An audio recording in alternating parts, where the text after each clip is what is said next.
Ako whewhawhonga tu ai vai whanua tonga, pe moe potunga e siaola vai whanua tonga, ai taritari whiwhia ki mautolu, ki he wike rea whakatonga, uanoa. Pe aku whakahoko atu ai proklamani, ai proklama pōta tala o e aho koe ni, pe moe whamiri tau lua. Pe te tau kamata kia ai rea whakatonga i he laukonga whakatonga e whakahoko atu le waia i he lalotongani. Tā wari ke oange mai kukui whau e Edgar Tuinukuafe. O maunga aki ai rea e tolu i api, ko mea ni ihi pe o kwhai i he rea Inglisi. O rea whakaha moa mai e mawhae, pia rea whakatonga mai e mata mai kia teki mautolu. O mau hangahi tohi i he rea e tolu. O mau tohi mai e mawhae i he rea whakaha moa, pia lau tohi mai e mata mai i he rea whakatonga. O nofo e makui moki mautolu, kono hingoa ko siaosi. Na e whaanofo a siaosi i tonga. O kui kai rea Inglisi le leia siaosi, pia maurea whakatonga lewa ki ai. O maurea Inglisi, whakaha moa, mo e whakatonga, ki hoku ngahi kau mea i apiako. Ko hoku toko wā ko mosa, o ku aluia ki he kinta kāteni tonga. O ku manako au pito a mosa, he ngahi mea o ku whai ai.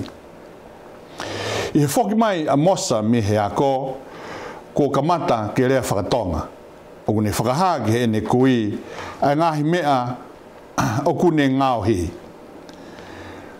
O ku mari e makui go siaosi, piane pehe atu i he rea whakatonga, sai au pito mosa. E lawa ke uaieni i he horisi i hoku loki, o ku kamo mai a mosa, piane wha o fua i he ne kui, o ne pehe i o papa. Pea kua whakaha mai kia te au, i he au atu ki api pia me he ako, pea pehe atu, tō atu. Koe la waia ai tala noa o e ahoni. Ko whepuke ai whakamare koe ni, ke u whai ai whakamalo, ki he ngahi tuunga ko toa pe, ko hi koe proklama koe ni, se ai wahi whanua, ka mai siaola, pe ke paistene hui ki whaiwhine, pe mo ki mautolo ko toa pe, ko mo kau mai whakataha, ke tau awe ai proklama hui ke rea whakatonga, pe he proklama pōta tala, ki he whakaosi o i wike koe ni. O ku talamonu, o atu ai talamonu, pe mo e whakatawanga pe ke o toa mafi, ke ne toe kei omi iwi ma ki tau tolu, ka hui koe ngāu e mamafa, o ku whakakato. Pe he whoke e whakamalo, ke he toke tā, me naite, ka maa whoki ai kau ngāu e koea, ma pahangana, pe mo ki nau tolu ko toa pe, ku mou nima mai, ke whakakato ai proklama koe ni. Pe ke tau whakaosi lewa ai proklamani, e o toa mafi, ku mau whawhitai atu, ke a Fiona, ko hi ko e tā ke kina ki mautolu ko whai he wike ma mafa koe ni. Ko e rea ko e me eia ai a Fiona. He nā ke wholofola be, pia hoko whai ak be ai wholofola e a Fiona, pia tuu e la āmo i ngahi whetuu.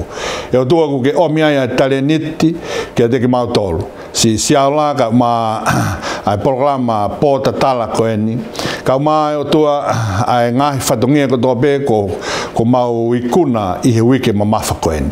Tua e o tua ke omi ai ha mau tāpo aki. Pake ke omi ai o tua ke teki mau tolu, ai mama ko ia, ke whai ahano wahe, ai ngahi ilo ko toa pe, pia mo e tare niti ke ngā anga ake he tare ki tāmu ke nau tolu ko toa pe, ko mau whai, mau ikuna i wike koe ni, ia Sisu Klais ko alo ko mau whakamo ui. Amen.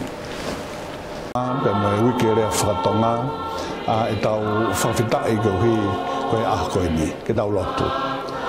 E o tua mafi, ko koe... Mo kau mamata, mo kau whanongo ko toa pe mo mea mai i he ngalo o pe.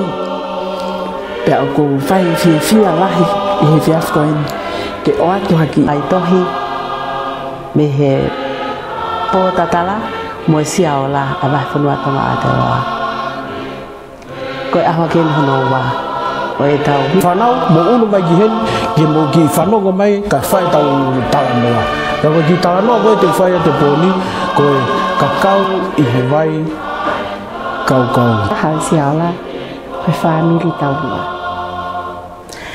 sai koe tohi te tau lau i he whiawhini koe ku kato ako